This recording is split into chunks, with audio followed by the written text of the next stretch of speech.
Lakas ng ulan, no?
Morning mga ka-garden, kape po tayo. Tumpak sa mapag na umaga. Lamig.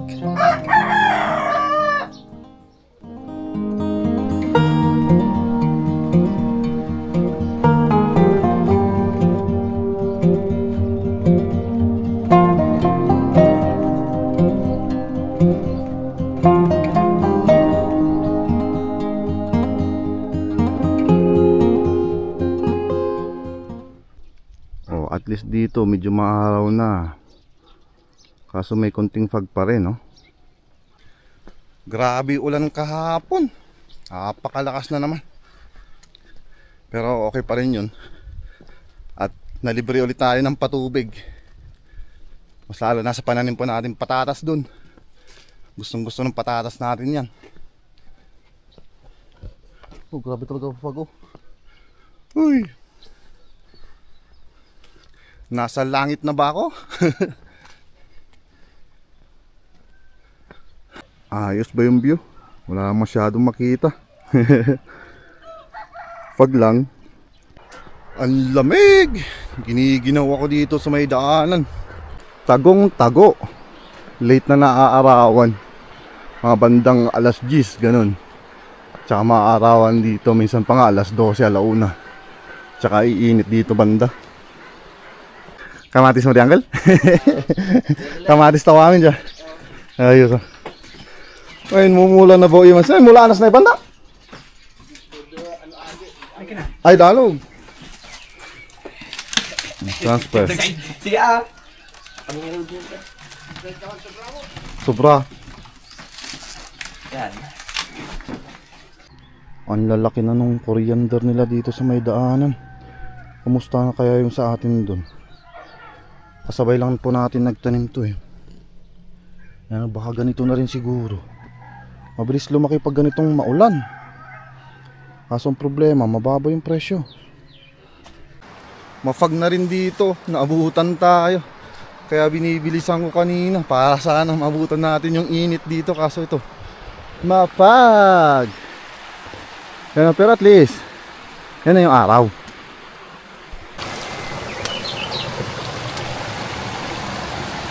Oh, lamig.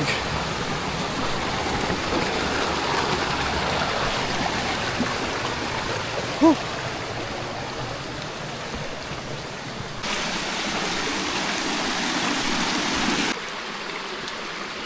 Bakit ngayon ito? Hindi nila tinalihan ng gusto. Wala pa man din tayong bit-bit na lastiko. Marupok na yung ano nila, pantali. Ay, ganyan lang muna. Uy, nice. Laking tulong nung ulan. Dumadami na po yung tumutubo sa pananim po nating karot. Ayan, oh. Hi. Nice one. Tignan nga natin dito yung ano, yung ating labanos. Uy, meron na rin. Yan, oh. Uy, nice one, nice. Isa lang ibig sabihin nito, patubo na. Ay, kakatuwa ba? Dito sa bungad wala pa. Ayun, may maliit. Wag na natin galawin, baka mabali. Ayun, naghisilabasan na. Ayun pa yung iba. Mga ilang araw to, tubuan na rin to. Labas na rin. Ito talaga yung karot natin. Yung marami-rami yung tubo. Ayan. Ang damo yun. Halatado. Halatang halata ka. Makapal yung dahon mo. Yung karot, manipis, tsaka matulis. I-sprayan natin to. Yung ating karot, tsaka yung pananim nating labanos, para hindi putulin ng mga insekto. Pero iikot muna tayo, titignan natin mga ibang pananim. Dito naman sa may parsley natin, okay naman, pero kailangan pa rin isprayhan. Kasi ang request sa atin, kailangan ganito, green na green. Ayaw nila nung ganyan, yellowish, mga ganyan, ayaw nila ng ganyan. Kaya isprayan lang po natin to ng fungicide. Tsaka titingin ako dyan kung may foliar tayo dyan. Yun yung may spray dito. Okay naman, wala namang mga ispat-ispat, malinis. Yun nga lang, yellowish. Para makapag-harvest na rin tayo. Yun yung request nung kumukuha sa amin. Kailangan green. So for today's video mga ka-garden, ang gagawin natin ay mag-i-spray. Spray lahat ng pananim. Umpisa ako sa patatas, sa coriander, tsaka sa spinach, tsaka yung parsley, tsaka sa carrot, tsaka sa labanos. Spray lahat mga ka-garden. Mas lalo na ngayon at laging umuulan kada hapon. So kailangan din nating asikasuhin para meron tayong inaasahang ma-harvest. Kasabay natin si mama mag-i-spray. Yan na siya.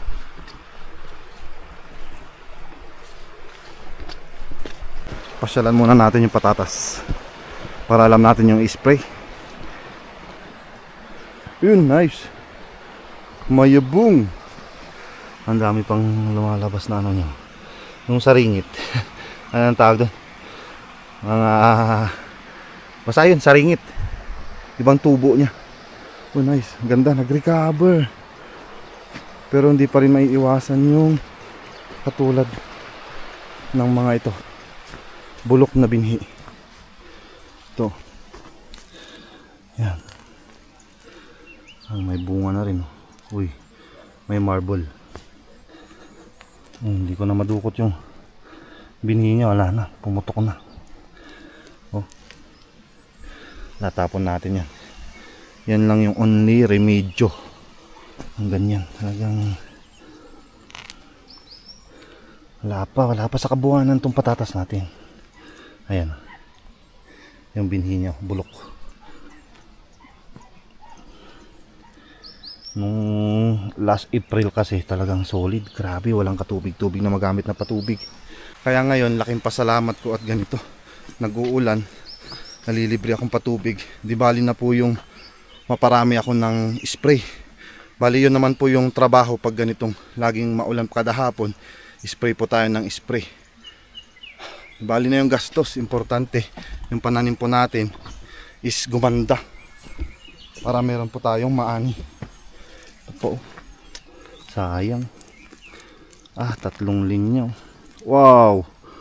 Oh, kita nyo yun mga ka-garden, bunga nya laki oh. Kaso yan na, kita ba, medyo meron ng may brownish na siya, may spot na siya. Ibig sabihin bulok na rin yan. Tapon natin doon, tinatapon ko na doon sa may sapa. Yun lang yung bunga nya. Ito pa, tanggalin na natin. Ayun, talagang meron na talagang bunga. Tapos kahit papano may bunga na. Ang maayos naman dito sa pangalawang terrace natin na medyo malawak, Kaso may pailan-ilan ako nakikita mga katulad nun, yung mga nabulok yung binhi. Dito naman sa maliliit, maayos. Bali, konting kimbot na lang. Malapit ng June, nag-umpisa na ang Mayo. Ilang tulog lang yan, hindi natin mamamalayan. Malapit na rin tayo mag-harvest dito. Ay, bakit ito? Sunog ah. Sunog yung style niyan ah. Uy. Tanggalin na nga natin yan. Sunog yung mga dahon.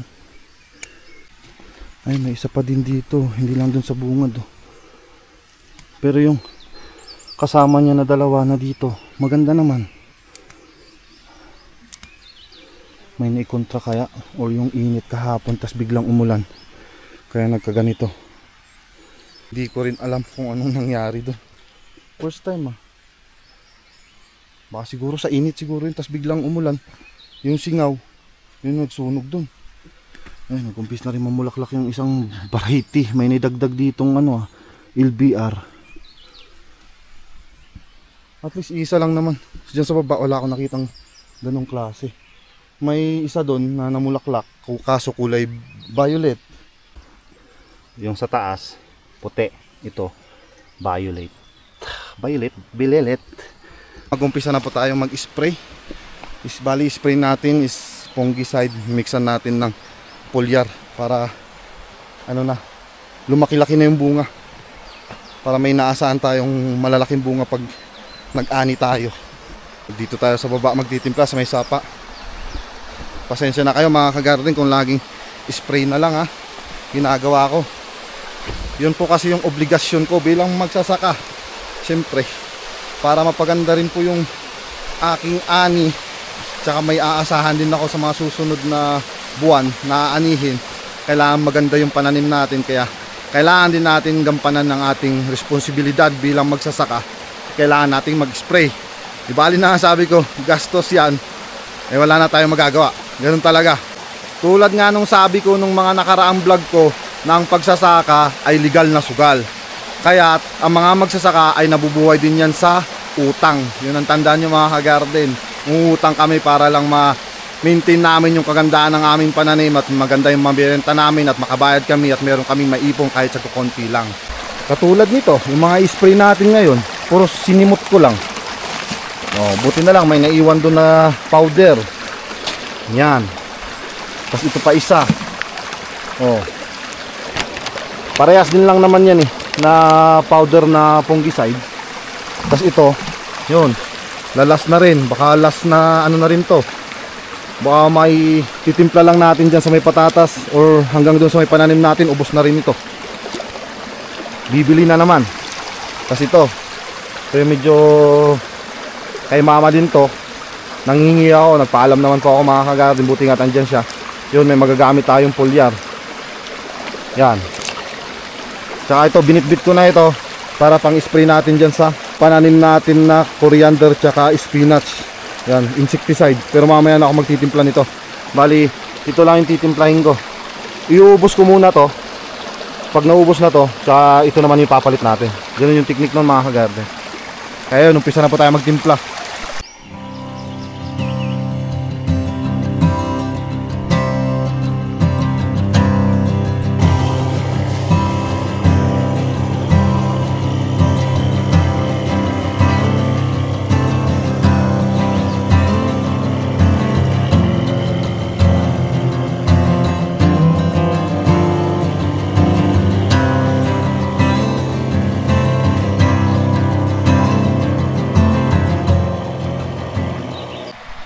Tapos na.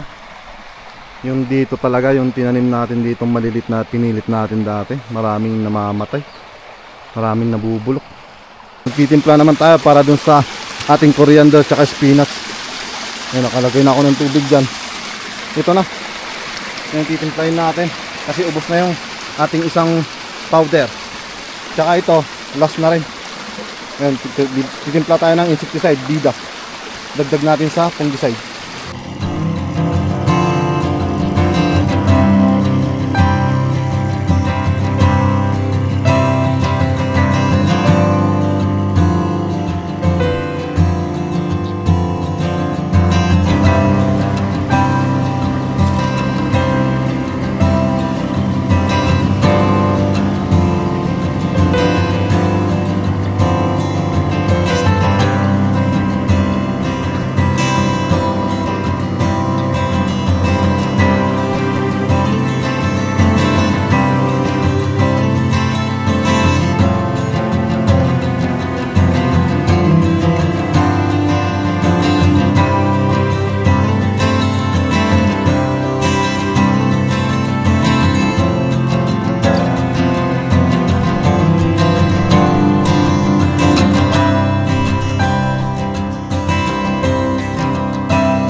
Uwian na pala.